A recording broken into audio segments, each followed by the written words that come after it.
Hello అండి. ఈ రోజు నేను సోషల్ మీడియాలోని మార్నింగ్ పోస్ట్ చూస్తా ఉన్నాను. జానీ మాస్టర్ కి నేషనల్ అవార్డ్ క్యాన్సిల్ అయింది అని చెప్పేసి.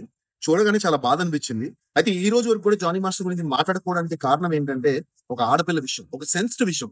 ఏదైనా వాళ్ళకి ఏదో ఉండొచ్చు. అది లీగల్ గా జానీ మాస్టర్ ప్రొసీడ్ అవుతాడు అండ్ ఆ అమ్మాయి కూడా ప్రొసీడ్ అవుతుంది. బట్ ఈ రోజు Jani Master national award cancel చేసే రేంజ్ కి వెళ్ళిపోయింది సిచ్యువేషన్ అంటే చాలా చాలా చాలా బాధపడుతున్నా. యాజ్ ఎ డాన్స్ మాస్టర్ గా నాకు తెలుసు డాన్స్ మాస్టర్స్ ఎంత కష్టపడతారని. ఒక సినిమా తీసుకుని ఒక సినిమా అది హిట్ కొట్టి ఆ డాన్స్ మాస్టర్ స్టెప్స్ హిట్ అయ్యి ఆ, ఇంత చేసిన తర్వాత ఒక డాన్స్ మాస్టర్ లైఫ్ అనేది వస్తుంది.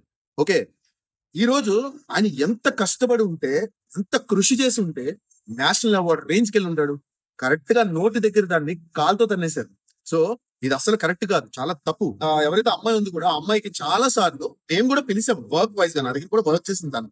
అండ్ తర్వాత కూడా చాలా ఈవెంట్స్ కి మేము పిలిచినప్పుడు తనేం చెప్పిందంటే, నేను ఓన్లీ జానీ మాస్టర్ దగ్గర చేస్తున్నాను, ఆయన దగ్గర మాత్రమే చేస్తాను మాస్టర్, సో నేను అక్కడే చేస్తాను, అందుకని మీ దగ్గరికి రాలేను అని చెప్పింది. అయితే ఇప్పుడు అంత ఇబ్బంది ఉన్న అమ్మాయి ఒక మాస్టర్ దగ్గర అంత సటిల్ గా చెయ్యదు కదా. ఒక మనిషిని ఏదో అంటారు కదా, సర్వనాశనం చేయడం అనేది చాలా తప్పని.